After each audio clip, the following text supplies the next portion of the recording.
जय श्री कृष्ण। राधे राधे। आप सभी श्रोताओं को आषाढ़ मास के शुक्ल पक्ष की देवशयनी एकादशी की हार्दिक शुभकामनाएं।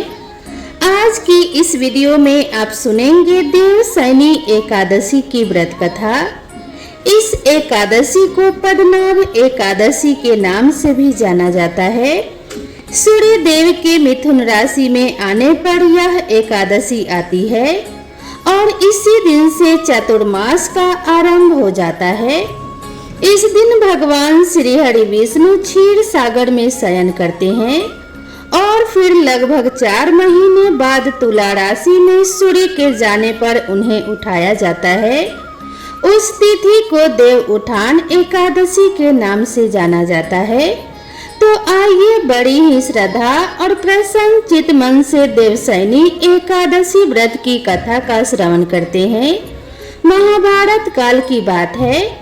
एक बार धर्मराज युधिष्ठिर ने भगवान श्री कृष्ण से कहा कि हे त्रिलोकीनाथ, आषाढ़ मास के शुक्ल पक्ष की एकादशी का क्या व्रत है?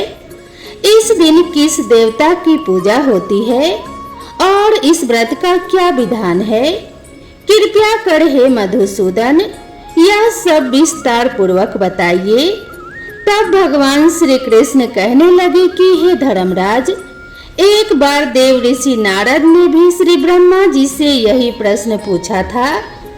तब श्री ब्रह्मा जी ने कहा था कि हे नारद, तुमने कलयुग में प्राणी मात्र के उद्धार के लिए सबसे श्रेष्ठ और उत्तम प्रश्न पूछा है, क्योंकि एकादशी का व्रत सभी व्रतों में उत्तम होता है।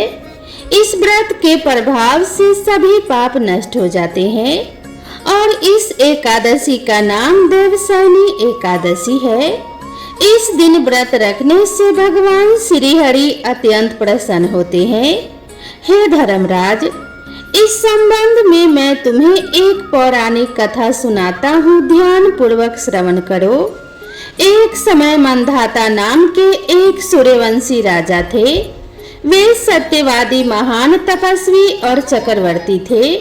वे अपनी प्रजा का पालन संतान की तरह किया करते थे। उनकी सारी प्रजा धन्य धान्य से परिपूर्ण थी और सुखपूर्वक जीवन यापन कर रही थी। उनके राज्य में किसी प्रकार का कोई दुख नहीं था और उस राज्य में कभी अकाल भी नहीं पड़ता था। कभी किसी प्रकार की कोई प्राकृतिक आपदा भी नहीं आई थी। परंतु न जाने क्यों उनसे देव रुष्ट हो गए। ना मालूम राजा से क्या भूल हो गई कि एक बार उनके राज्य में भीषण अकाल पड़ गया और प्रजा में अन्न की कमी के कारण प्रजा अत्यंत दुखी रहने लगी। राज्य में होने वाले सभी यज्ञ बंद हो गए। काल पीड़ित प्रजा एक दिन दुखी होकर अपने राजा के पास जाकर प्रार्थना करने लगी कि हे राजन, समस्त संसार की सृष्टि का मुख्य आधार वर्षा है और इसी वर्षा के अभाव में राज्य में भीषण अकाल पड़ गया है और अकाल से प्रजा भूख से मर रही है। हे नरेश, आप कोई ऐसा उपाय कीजिए जिससे हम लोगों का कष्ट दूर हो सके। अगर जल्दी ही इस अकाल से मुक्ति ना मिली तो विवश होकर प्रजा को किसी दूसरे राज्य में शरण लेनी पड़ेगी। प्रजाजनों की बात और दुख सुनकर राजा कहने लगे कि आप लोग सत्य कह रहे हैं कि वर्षा न होने से आप सभी बहुत दुखी हैं। राजा के पापों के कारण ही प्रजा को कष्ट भोगना पड़ता है। मैं बहुत सोच विचार कर कह रहा हूँ, परंतु फिर भी मुझे अपना कोई दोष दिखाई नहीं दे रहा। आप लोगों के कष्ट को दूर करने के लिए मैं बहुत उपाय कर रहा हूँ, परंतु आप चिंतित मत होइए। मैं इसका कोई ना कोई उपाय अवश्य ही ढूंढ निकालूंगा। राजा के वचनों को सुनकर प्रजाजन वहां से चले गए। राजा मंधाता भगवान की पूजा कर कुछ मुख्य व्यक्तियों को साथ लेकर वन को चले गए। वहां वह ऋषि मुनियों के आश्रमों में घूमते घूमते अंत में ब्रह्मा जी के मानस पुत्र अंगिरा ऋषि के आश्रम में पहुंच गए। रथ से उतरकर राजा आश्रम में गए। वहां ऋषि अभी नित्य कर्म से निवृत्त हुए ही थे कि राजा ने उनके समक्ष पहुंचकर उन्हें प्रणाम किया। ऋषि ने राजा को आशीर्वाद दिया, फिर पूछा कि हे राजा, आप इस स्थान पर किस प्रयोजन से पधारे हैं, सो कहिए। तब राजा कहने लगे कि हे महर्षि, मेरे राज्य में 3 वर्ष से वर्षा नहीं हो रही है, जिससे भीषण अकाल पड़ गया है। मेरी प्रजा भयंकर कष्ट भोग रही है। राजा के पापों के प्रभाव से ही प्रजा को कष्ट मिलता है, ऐसा शास्त्रों में लिखा है। मैं तो धर्म के अनुसार राज्य करता हूँ, फिर यह अकाल कैसे पड़ गया, इसका मुझे अभी तक पता नहीं लग सका है। अब मैं आपके पास इसी संदेह की निवृत्ति के लिए आया हूँ। मुनिवर, आप कृपया करके मेरी इस समस्या का निवारण करें। प्रजा के कष्ट को दूर करने के लिए कोई उपाय बताइए। राजा से सारा वृतांत सुनने के बाद ऋषि कहने लगे कि हे राजन, इस सतयुग में धर्म के चारों चरण सम्मिलित हैं और यह युग सभी युगों में उत्तम है। इस युग में केवल ब्राह्मण को ही तप करने तथा वेद पढ़ने का अधिकार है, किंतु आपके राज्य में एक शूद्र तपस्या कर रहा है। इसी दोष के कारण आपके राज्य में वर्षा नहीं हो रही है। यदि आप प्रजा का कल्याण चाहते हैं तो शीघ्र ही उस शूद्र का वध कर दीजिए। जब तक आप यह कार्य नहीं कर लेते तब तक आपका राज्य अकाल की पीड़ा से कभी मुक्त नहीं हो सकता। ऋषि के वचनों को सुनकर राजा कहने लगे कि हे मुनि श्रेष्ठ, मैं उस निरपराध तप करने वाले शूद्र को नहीं मार सकता, क्योंकि किसी निर्दोष मनुष्य की हत्या करना मेरे नियमों के सर्वथा विरुद्ध है और मेरी आत्मा इसे किसी भी स्थिति में स्वीकार नहीं करेगी। अतः हे मुनिवर, इस दोष से मुक्ति का कोई दूसरा उपाय हो तो बताइए। राजा को विचलित जानकर ऋषि कहने लगे कि हे राजन, यदि आप ऐसा ही चाहते हो तो आषाढ़ मास के शुक्ल पक्ष की देवशयनी नाम की एकादशी का विधि विधान पूर्वक व्रत रखो। इस व्रत के प्रभाव से तुम्हारे राज्य में वर्षा होगी और प्रजा भी पूर्व की भांति सुखी हो जाएगी, क्योंकि इस एकादशी का व्रत समस्त सिद्धियों को देने वाला है और कष्टों से मुक्ति दिलाने वाला है। ऋषि के इन वचनों को सुनकर राजा अपने नगर को वापस आ गए और विधि विधान पूर्वक देवशयनी एकादशी का व्रत किया। इस व्रत के प्रभाव से फिर राजा के राज्य में खूब वर्षा हुई और प्रजा को अकाल से मुक्ति मिल गई। देवशयनी एकादशी को पद्मा एकादशी भी कहते हैं। इस व्रत को रखने से भगवान श्री हरि विष्णु अत्यंत प्रसन्न होते हैं। इस कथा का सार यह है कि अपने कष्टों से मुक्ति पाने के लिए कभी भी किसी हाल में दूसरे का बुरा नहीं करना चाहिए। अपनी शक्ति से और भगवान पर पूर्ण श्रद्धा और आस्था रखकर संतों के कहे अनुसार सत्कर्म करने से बड़े बड़े कष्टों से सहज ही मुक्ति मिल जाती है। भगवान श्री हरि देवशयनी एकादशी के दिन पाताल लोक में योग निद्रा में क्यों जाते हैं, इस बारे में भी पुराणों में एक बहुत ही सुंदर कथा प्रचलित है। जिस कथा के अनुसार इसी एकादशी के दिन भगवान श्री हरि ने शंखासुर नाम के व्यक्ति का वध किया था, जिसके बाद भगवान श्री हरि इसी दिन से आरंभ करके 4 मास तक क्षीर सागर में शयन करते हैं और कार्तिक शुक्ल एकादशी को जागते हैं। एक अन्य कथा के अनुसार भगवान श्री हरि वामन रूप में दैत्य बाली से यज्ञ में 3 पग दान के रूप में मांगते हैं, तो वह पहले पग में समस्त दिशाओं सहित संपूर्ण पृथ्वी और आकाश को नाप लेते हैं। दूसरे पग में उन्होंने स्वर्ग को नाप लिया और तीसरा पग रखने के लिए जब कुछ भी शेष नहीं बचा तो बाली ने अपना सर रखते हुए निवेदन किया कि हे प्रभु, आप अपना तीसरा पग मेरे शीश पर रखें। बाली के इस दान और समर्पण से प्रसन्न होकर भगवान श्री हरि ने बाली को पाताल का अधिपति बना दिया और वर मांगने के लिए कहा।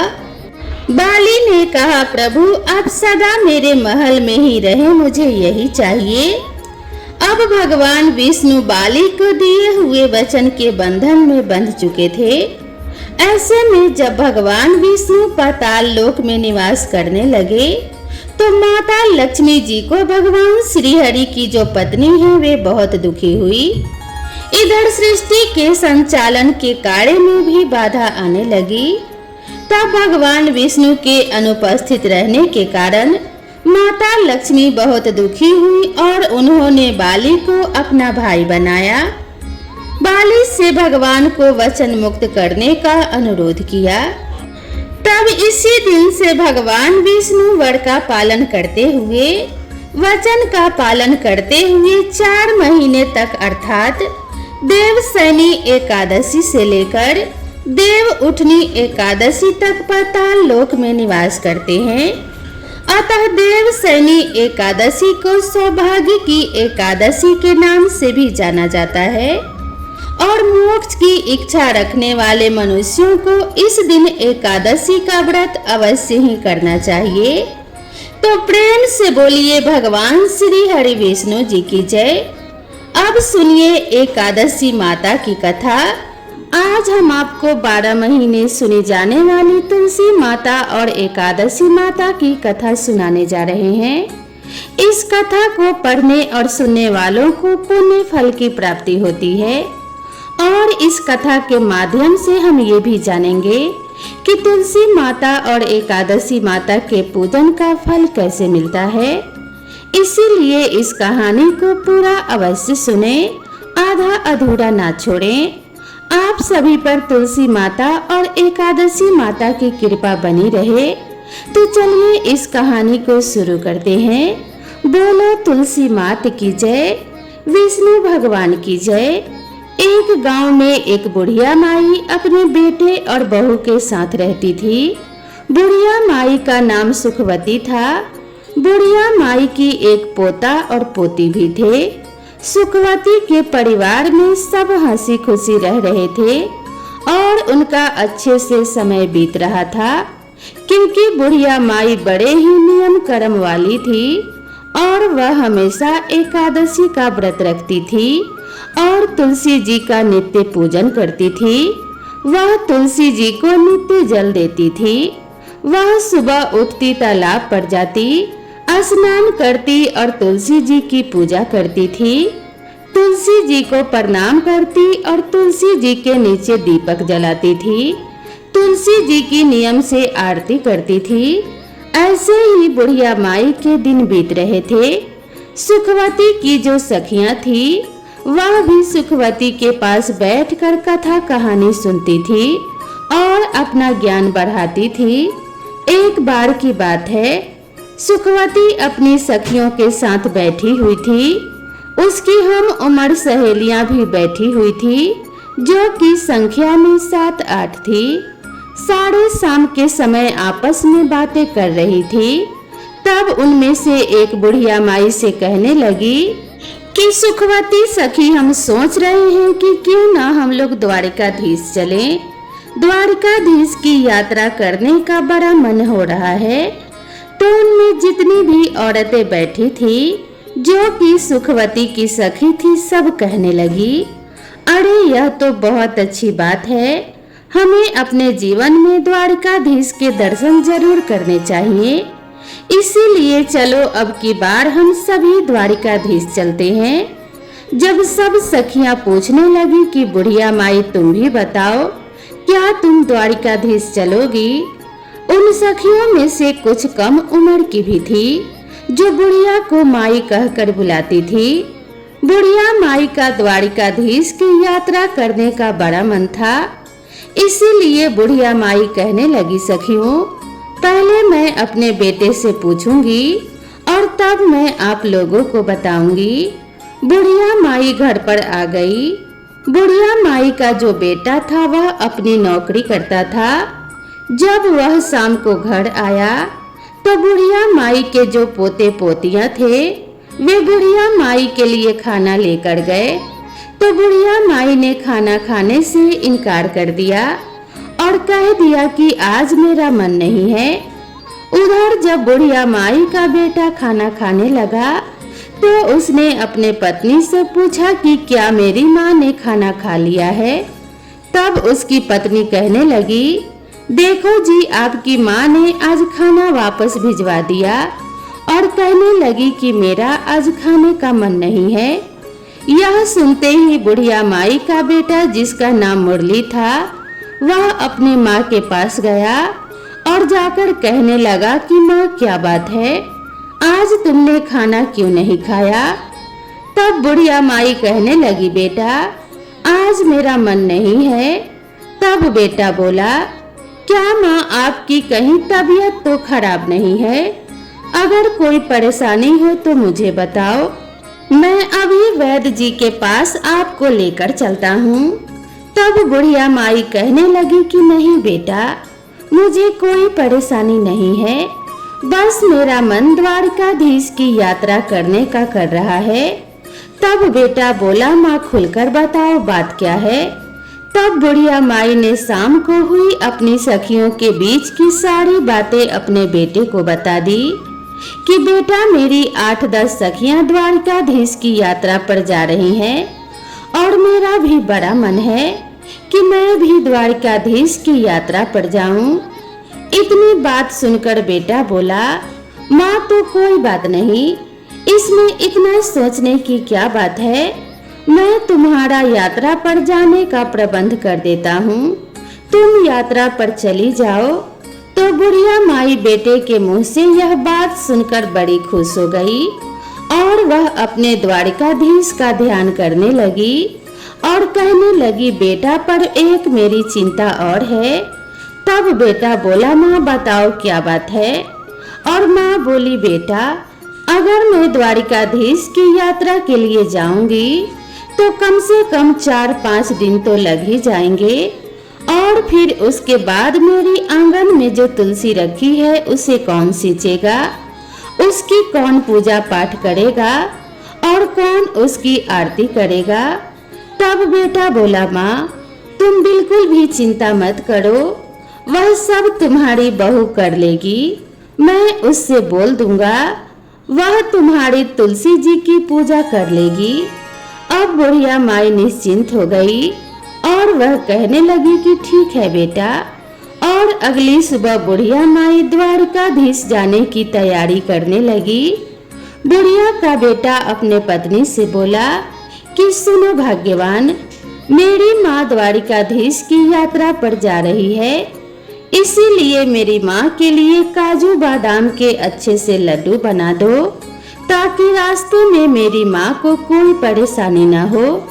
जो बुढ़िया की बहू थी वह मन ही मन में सोचने लगी, मुझे तो एक दिन के लिए भी मायके जाने नहीं देते हैं, उनके काम बिगड़ते हैं।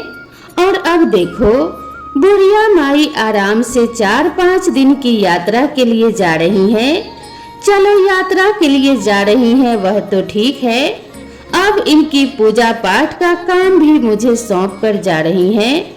बुढ़िया की बहू कुछ कह तो नहीं पा रही थी, लेकिन उसने मन ही मन एक साजिश रची। उसने अपने पति से तो बोल दिया कि ठीक है, मैं माँ के लिए गोंदगिरी और बादाम काजू के लड्डू बना दूंगी और उन्हें एक डब्बे में भर कर माँ जी को दे दूंगी।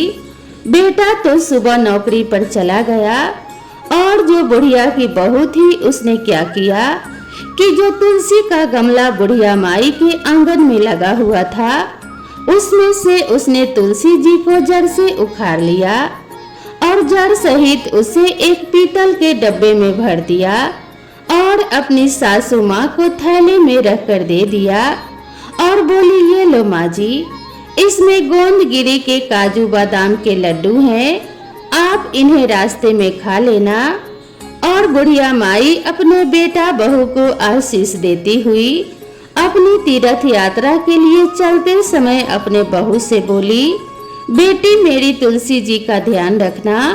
बहू बोली कि ठीक है माँ जी, आप बेफिक्र होकर जाइए।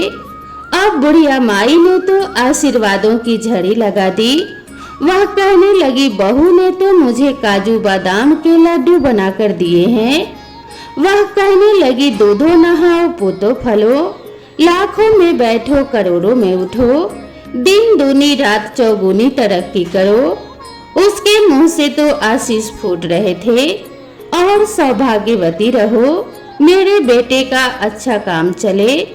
अब वह तरह तरह के आशीर्वाद देती हुई बुढ़िया माई अपने सखियों के साथ जा मिली। अब सारी सखियां और बुढ़िया माई द्वारिकाधीश की पैदल यात्रा कर रही थी। यात्रा करते करते उन्हें शाम हो गई। शाम के समय जब वह थक गई तो एक जगह उन्होंने देखा, वहां पर बैठकर वह विश्राम करने लगी और अपना खाने पीने के लिए जो सामान लाई थी सब निकाल कर खाने लगी। तब बुढ़िया माई ने अपना डब्बा खोलकर देखा तो उसमें घी से बने काजू बादाम के लड्डू भरे हुए थे। बुढ़िया माई ने आधा लड्डू खुद खाया और आधा लड्डू सब सखियों में भी बांट दिया और भगवान का भोग भी मन ही मन लगा दिया। अब सब सखियां कहने लगी, अरे सुखिया, क्योंकि उसका नाम सुखवती था तो सब सुखिया भी कहते थे, अरे तुम्हारी बहू तो बड़ी अच्छी है, देखो तुम्हारी बहू कितना तुम्हारा ख्याल रखती है। तुम्हारी बहू ने तुम्हारे लिए घी के लड्डू बना कर दिए हैं और तुलसी माता को याद कर रही थी। चलते चलते अब वह सारी सखियां द्वारिकाधीश पहुंच गई। तो जब वहां पहुंची तो शाम का समय हो रहा था। शाम का समय था, वहां पर बहुत लंबी भीड़ लगी हुई थी। द्वारिकाधीश के मंदिर के आगे लंबी लाइन लगी हुई थी। द्वारिकाधीश के दर्शन करने के लिए लंबी लाइन देखकर बुढ़िया माई मन ही मन सोचने लगी और आंख बंद करके ही, प्रभु जी इतनी लंबी भीड़ है, अगर मुझे आपके दर्शन नहीं हुए और पट बंद हो गए तो मेरा यहाँ आना तो बेकार हो जाएगा। तभी बुढ़िया माई द्वारिकाधीश से मन ही मन प्रार्थना कर रही थी कि हे प्रभु, एक बार जीवन में मुझे दर्शन दे दो। मैं बड़ी दूर से आपके दर्शन के लिए पैदल चलकर आई हूँ। हे प्रभु, आपके दर्शनों की प्यासी हूँ। अब बुढ़िया माई की आंख खुली तो देखा उसने एकदम से चमत्कार हो गया। वह तो लाइन में सबसे आगे खड़ी थी और द्वारिकाधीश जी सामने थे। बुढ़िया माई की तो हैरानी का ठिकाना नहीं रहा। कहाँ तो वह सबसे पीछे थी और कहाँ वह लाइन में सबसे आगे आ गई। पंडित जी सबका प्रसाद चढ़ा रहे थे। बुढ़िया ने अपना डब्बा खोलकर देखा तो उसमें एक लड्डू और एक तुलसी जी की पत्ती रखी हुई थी। अब बुढ़िया माई वही लड्डू और तुलसी जी की पत्ती द्वारिकाधीश को चढ़ाने के लिए, यानी कि भोग लगाने के लिए पुजारी जी को दे देती है। फिर मन ही मन बुढ़िया माई सोचने लगी कि हे प्रभु, यहाँ तो एक से एक अमीर सेठ आए हुए हैं, महंगी से महंगी मिठाइयाँ लाए हुए हैं, लेकिन मेरी मिठाई का कहाँ नंबर आएगा जो द्वारिकाधीश मेरी मिठाई का भोग लगाएंगे। मन में भगवान को याद कर रही थी कि हे प्रभु, मेरे भी लड्डू का भोग लगाओ और मुझे निहाल करो। बुढ़िया माई ने जब आंखें खोली तो उसकी आंखें आश्चर्य से फैल गई। यह द्वारिकाधीश के हाथ में जो लड्डू था वह वही लड्डू था जो बुढ़िया माई ने भोग लगाने के लिए दिया था, और वही तुलसी की पत्ती थी जो ठाकुर जी के हाथ में थी। अब तो वो बुढ़िया माई बड़ी प्रसन्न हुई। वह तो गदगद हो गई कि प्रभु ने मेरा भोग स्वीकार कर लिया। तभी जो द्वारिकाधीश जी के पुजारी जी थे वह सबको प्रसाद दे रहे थे, तो उसने बुढ़िया माई को भी प्रसाद दिया। बुढ़िया माई ने वह प्रसाद अपने पल्लू में ले लिया और हाथ जोड़ लिए। फिर वे प्रसाद को लेकर सोचने लगी, यह प्रसाद मैं घर लेकर जाऊंगी, अपने बहू बेटे और पोते पोतियों के साथ मिलकर इसका भोग लगाएंगे और सब इस प्रसाद को ग्रहण करेंगे, क्योंकि यह द्वारिकाधीश का आशीर्वाद है। यह सोचकर उसने उस पीतल के डब्बे में जो भोग था, जो पुजारी जी ने प्रसाद दिया था, उस प्रसाद को बुढ़िया माई ने उस डब्बे में रख लिया और बाहर आ गई। बाहर आई तो काफी देर तक अपनी सखियों का इंतजार करने लगी। जो काफी देर बाद उसकी सखियां आई तो कहने लगी, अरे बड़ी घबराहट हो रही है, बड़ी भीड़ थी, हमें तो सही से दर्शन भी नहीं हुए द्वारिकाधीश के, इतना चलकर आए हैं, इतनी धक्का मुक्की है, लेकिन हमें वहां दर्शन ही नहीं हुए। कोई कहती, अरे मुझे तो थोड़ा थोड़ा सा दर्शन हुआ है, बड़ी भारी भीड़ है। सब अपनी अपनी परेशानियां गिना रहे थे और बुढ़िया माई मन ही मन मुस्कुरा रही थी। वह कहने लगी कि मुझे तो द्वारिकाधीश के बहुत अच्छे से दर्शन हुए हैं और मेरा तो भगवान ने प्रसाद भी ग्रहण किया है। इस तरीके से अब सारी सखियां अपने द्वारिकाधीश की यात्रा करके अपने गांव के लिए वापस जल्दी घर पहुंचने पर बुढ़िया माई ने अपने बेटे बहू को आवाज लगाई। बेटा अंदर से आया और माँ के पैर छुए। बेटा को माँ ने बहुत ही आशीर्वादों की झड़ी लगा दी। जुग जुग जियो मेरे लाल, मेरी यात्रा बड़ी सफल रही। फिर कहने लगी, अरे बेटा बहू दिखाई नहीं दे रही है, क्योंकि बेटा हाथ में पानी का गिलास लेकर खड़ा था कि लो माँ पानी पियो और आराम से बैठ जाओ।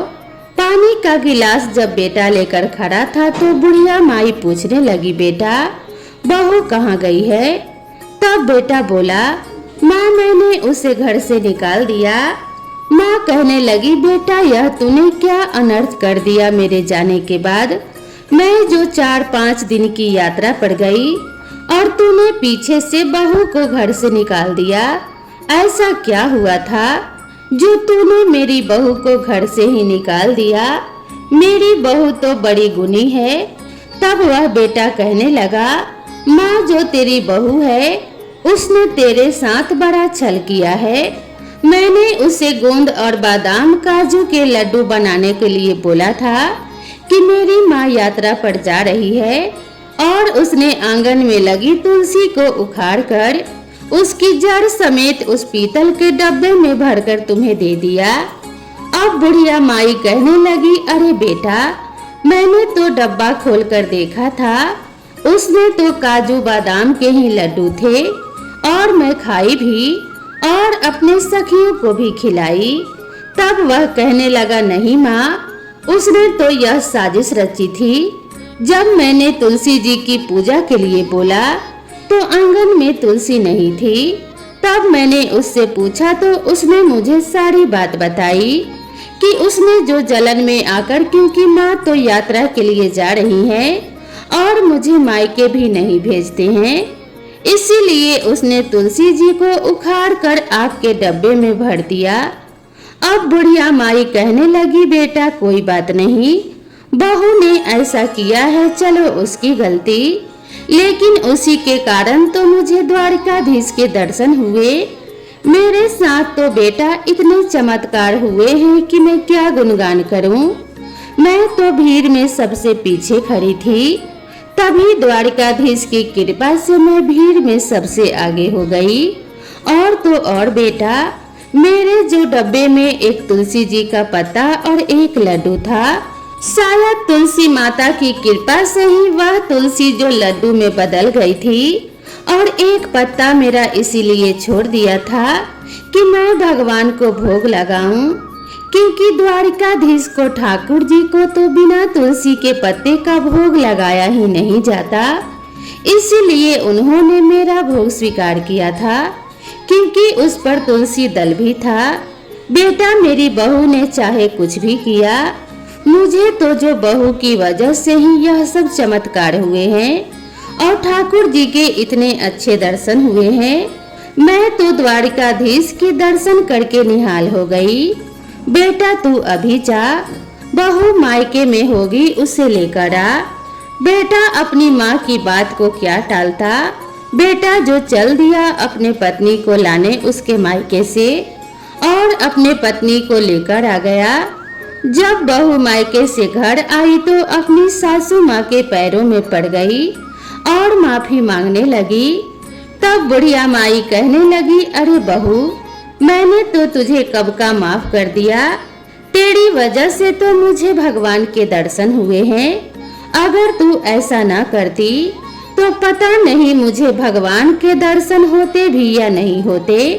मैंने तुझे माफ कर दिया, लेकिन हाँ, अगर तुझे माफी मांगनी है तो एकादशी माता और तुलसी माता से मांगो। बहू ने तुलसी माता से माफी मांग ली और फिर उनको याद आया, अरे मैं तो जो द्वारिकाधीश से तुम्हारे लिए प्रसाद लेकर आई थी, याद भी कहाँ है। बच्चे आए थे खेलते हुए, कहने लगे दादी माँ आ गई, दादी माँ आ गई। दादी माँ यात्रा पर गई थी तो हमारे लिए क्या लेकर आई। दादी माँ बोली, अरे बच्चों, मैं सबके लिए वहाँ से द्वारिकाधीश का प्रसाद लाई हूँ, सब थोड़ा थोड़ा मिल बांट कर खाएंगे। अब जैसे ही बुढ़िया माई ने अपने थैले में से वह पीतल का डब्बा निकाला और उसमें से वह प्रसाद निकालने लगी तो उसमें जो लड्डू था वह तो था नहीं, लेकिन डब्बा पूरा हीरे मोतियों से भरा हुआ था। यह देखकर बुढ़िया की बहू बेटे की आंखें भी आश्चर्य से फैल गई। वह कहने लगी, बेटा, इसमें तो मैंने लड्डू रखा था, पता नहीं कहां से इसमें इतना सारा हीरा मोती और सोना चांदी आ गया है। तब बेटा बहू कहने लगे, माँ जी, यह सब एकादशी और तुलसी माता की कृपा के कारण हुआ है। आपकी यात्रा सच्ची थी, आपकी भक्ति सच्ची है, इसीलिए उन्होंने आपको आपकी एकादशी और तुलसी माता की पूजा का फल दिया है। अब तो बहू बेटा माँ के कदमों में पड़ गए। माँ बोली, बेटा मुझे छोड़, तुलसी माता के कदमों में पड़ो। तो बेटा और बहू ने तुलसी माता से माफी मांगी, ठाकुर जी से माफी मांगी कि अनजाने में हमसे भूल हो गई, हमें माफ कर दो। अब तो बहू बेटा भी अपने माँ की तरह एकादशी का व्रत रखने लगे और तुलसी माता को सींचने लगे, तुलसी जी की पूजा करने लगे। इस तरह से अब उनके खुशी खुशी दिन बीतने लगे। अब बुढ़िया माई के पास इतना धन हो गया था तो उसने गांव में कई काम कराए, गरीबों की लड़कियों के विवाह करवाए।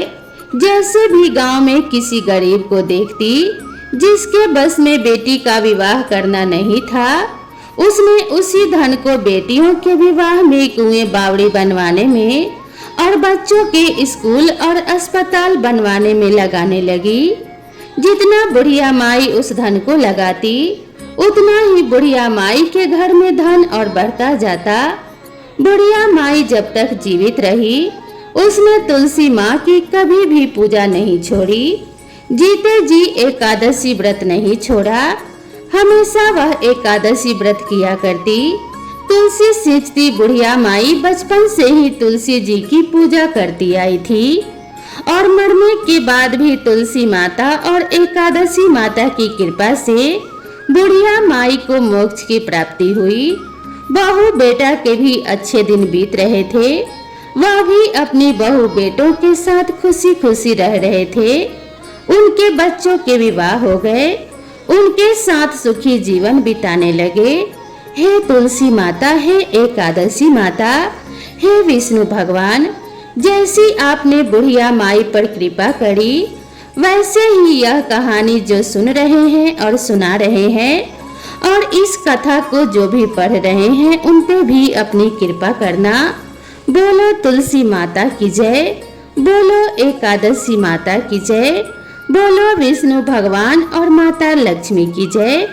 तो दोस्तों, आप सभी को यह कहानी कैसी लगी कृपया कमेंट करके जरूर बताएं। वीडियो पसंद आया हो तो इसे एक लाइक जरूर करें और अपने सभी फ्रेंड्स और फैमिली के साथ शेयर कर दें। तो दोस्तों मिलते हैं इसी तरह की नेक्स्ट वीडियो में। माता लक्ष्मी और माता तुलसी की कृपा आप सभी के ऊपर बनी रहे। भगवान विष्णु की कृपा से आपके जीवन में धन्य धान्य की वृद्धि होती रहे। इसी मंगल कामना के साथ आप सभी से विदा लेते हैं। मिलते हैं इसी तरह की नेक्स्ट वीडियो में। तब तक के लिए राधे राधे।